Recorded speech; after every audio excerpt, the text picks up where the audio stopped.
Hello everyone, this is Mr. Brain Junkie here, and today we'll be talking about a fantasy action film called Along with the Gods. Be ready for some spoilers ahead.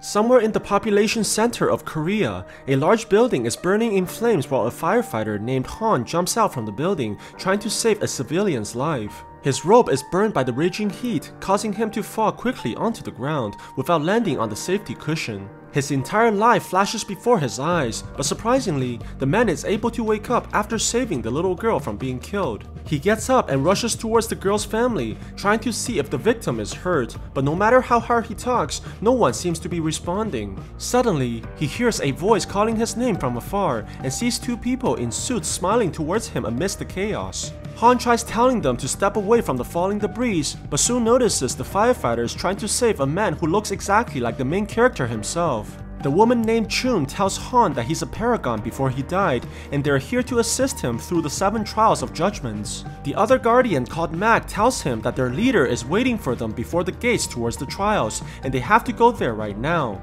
Han has trouble taking all this information in and slowly walks away while looking at his comrades mourning over his dead body. He screams that he can't die right now as he wants to see his mother, but the man's body began levitating in the air towards the giant portal. Han continues shouting about seeing his mother, while the guardians are touched that he's so caring towards his parent even after death. They arrive in a different dimension where thousands of people are heading towards the gates of judgment, and Han meets the guardian leader called Rim, who's helped 47 souls to reincarnate in the past century. When the leader congratulates Han for being a paragon, the man looks away and declines, stating that he's not a good person at all. They enter through the gates of judgment, but are teleported to a nightmarish place full of lava called the Mountain of Murder. Mac is shocked to see their location and immediately questions Han if he's killed someone in his life, but the man denies having ever done something so terrible. Rim explains that causing someone's death indirectly through inaction is also judged by the trials, which may be the reason why they're here.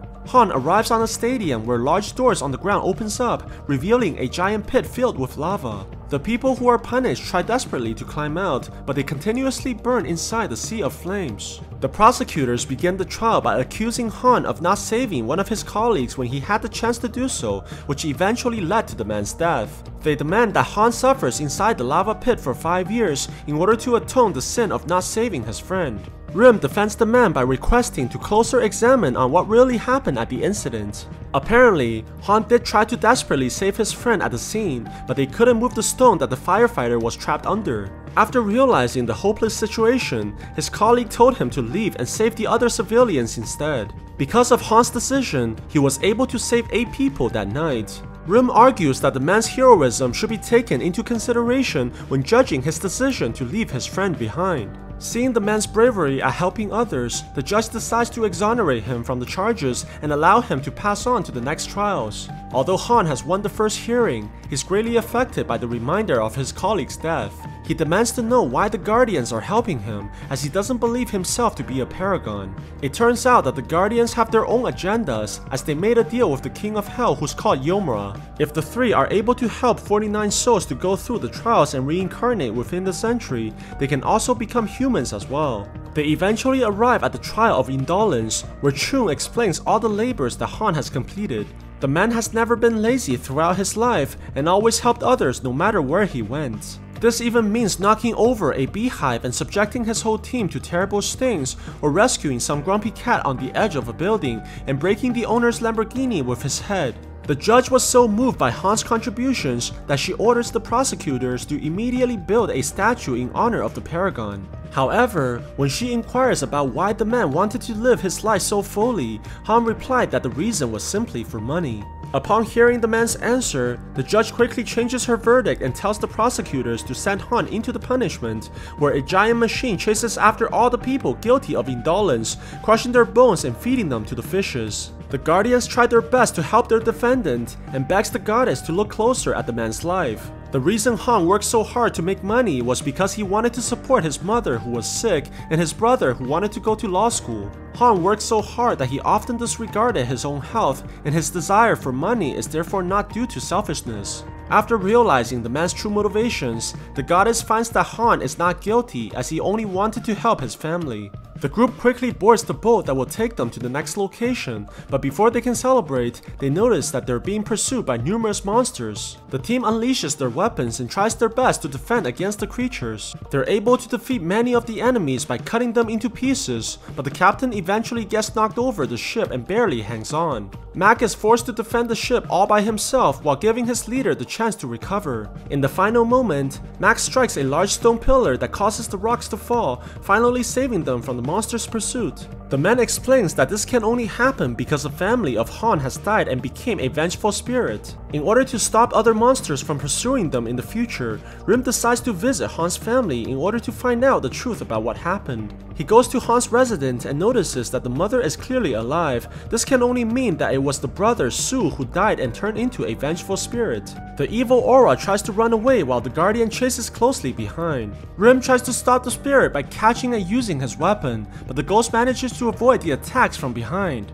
The two eventually clashes together and knocks the guardian away, allowing the spirit to disappear as Rim looks desperately for his prey. The guardian follows the trail to a military base where he noticed the soldiers talking about Su and referring to him as a deserter. What's even more curious is that the captain and one of his fellow soldiers is clearly hiding something. Rim disguises as a colonel of the army and proceeds to question the captain about Su, accusing him of killing the man. Surprisingly, the captain begins blackmailing the guardian out of fear, which further confirms that he's responsible for the brother's death. On the other side, Han is being questioned by the goddess of deceit and accused of writing numerous false wills and testaments for his colleague, which he failed to save earlier. He gave these writings to the man's daughter, lying to her by pretending to be the girl's father. The goddess immediately orders the man to be tied up and prepares to punish him by cutting off his tongue. Luckily, Rim is able to connect to his team through telepathy and argues for Han's actions. It turns out that he also wrote false letters to his mother, lying about how great his life is and how wealthy he became. Rim argues that these are all attempts to comfort the people that he cares about by providing them hope that reality can offer and allowing them to live on. Upon realizing that Han did all this in order to provide others a reason to live on, the deity forgives the man's crimes as the intentions were never to harm. After the trial, Rim lies to Han and tells him that his families are doing fine, but quickly informs the team about the truth regarding Han's brother. Rim goes back in time to see what really happened on the night of Su's death and realizes that his comrade Dawn shot the man by accident after switching off the safety. Dawn called their captain right away, and instead of trying to save the dying man, the soldier decides to bury Su and hide the evidence so that his promotion would not be soiled. Rim looks at the body of Su and realizes in shock that the man was actually not dead, forcing him to remember the memories from his past where his father was also buried alive. At the same time, Han has arrived in the Hell of Injustice, where the people are frozen for years in order to pay for their crime of not helping others. Thankfully, Han's profession as a firefighter means that he'll not be judged here, but instead be allowed to move on to the next location. During the ride inside the cable car, it's revealed that the Guardians all have their memories erased except for their leader, Rim. Mac tries to stop his teammate from revealing any more about their limitations, but accidentally informs Han that his brother is in fact the vengeful spirit. Upon realizing the truth, the man's unstable psyche shakes the entire realm and breaks the cable car, nearly dropping his guardians below. But Han is able to pull himself together in the last moment and offers to help his teammates. The three eventually arrives in the Hell of Betrayal, where a beautiful goddess judges the people who betray their loved ones by trapping them in a mirror and shattering the victims. Luckily, Han was a paragon in his lifetime and did not betray anyone, allowing him to move on safely from this location as well. At the same time, Rim is able to find the vengeful spirit in the nightclub where he's trying to kill one of the soldiers who buried him alive. The Guardian chases after Su right away, and they fight continuously in the air while flying through the city. Rim is able to capture the spirit by setting a trap and tying him onto the building using a magical rope. The Guardian tells the spirit that he needs to forgive his killers in order to be reborn, or else he'll be destroyed forever. But this only served to remind Su about how he was buried alive and betrayed by his best friends, causing him to scream in rage and break free by creating a massive shockwave. On the other side, after drinking numerous amounts of alcohol, Dong has decided to give the location of the body to Su's mother, unable to bear with the guilt any longer. The woman opens the map and finally sees the location of his youngest son, while Su watches everything from behind his mother. The vengeful spirit goes to Rim and tells the Guardian that he has decided to forgive Dawn after seeing the soldier's guilt and how the location of the body was given to the mother. Sue begs the Guardian to act like a medium so that he may talk to Dawn for the last time, promising that he'll go through the trials afterwards. The spirit talks through the man and tells the soldier that he forgives him and to not waste any more new tears on something from the past. Meanwhile, Han has reached the hell of violence and sees a giant hole in which he must jump in order to reach the trials. The man falls into the massive opening and crashes into a giant rock, but Mac is able to catch his teammate and land beside Han. However, Han slides towards the two and knocks them over by accident, causing them to free fall once again towards the bottom of the pit. Mac rushes towards the two while Han is able to grab the girl and tries to save her from the crash just like before he died. Surprisingly, their fall is quickly stopped at the last moment after reaching the bottom. The trial of violence begins and the prosecutors accuse Han of beating up his brother in high school. This action was especially unforgivable as the young boy was suffering from malnutrition due to how poor the family was at the time. In fact, Han never sought out forgiveness after the fight as he ran off away from his family the very next day and never went home ever since. The judge decides quickly that the man is guilty of violence towards his own family and plans to send him into a pit where people are constantly hit by rocks as punishment. Seeing that Han is about to be sentenced, Chun quickly demands the judge to hold off the conviction and look at the final trial together with the current one as they're closely related. This play is very risky as it requires the Guardians to forfeit their powers in the afterlife if Han was found to be guilty on the next trial. Unfortunately, the Guardians quickly learn the truth about what happened on that night of the fight. Sue woke up after seeing his brother kneeling before their mom and demands to know what Han was doing, but soon finds out that the boy was trying to kill his own mother using a pillow. Sue tried to stop his brother immediately, which caused Han to eventually drop the pillow and begin punching the young boy continuously with anger.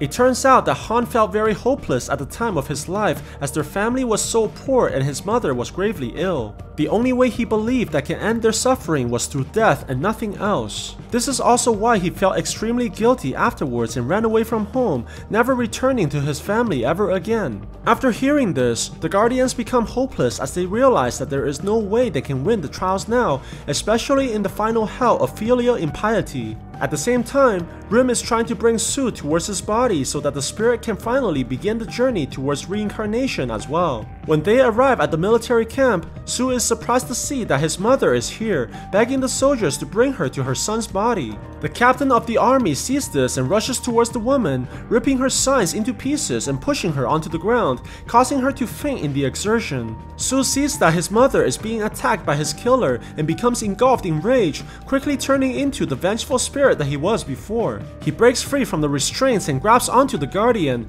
throwing the man away using tremendous force. Sue's fury becomes so intense that he turns into a giant tornado, engulfing all the soldiers in the area and opening a gateway towards the afterlife itself. The vengeful spirit tosses everything around and creating massive chaos, while Rim tries desperately to save all the people from being killed. Luckily, Mac is able to charge into the living world through the portal and launches at Sue, breaking away the giant statue and stunning the enemy. Rim takes the chance and charges in as well, capturing Sue using a magical rope and finally putting a stop to the rampage. Meanwhile, the trial of Han begins at the other end as King Yomra himself decides to be the judge for the case. The deity charges the man with attempting to murder his own mother and beating his brother in such a desperate time. The king also reveals that Han's mother actually knew about her son's attempt to kill her, but remained silent and kept all this tragedy inside her heart, which makes the man's crime even worse. The deity concludes that Han will be punished forever in this hell as he tried to commit the worst thing possible of killing the one who gave him life. Suddenly, the entire realm begins shaking as a voice begins speaking to Han's mother. It turns out that Rim has used his power to allow Sue to speak to his mother in a dream,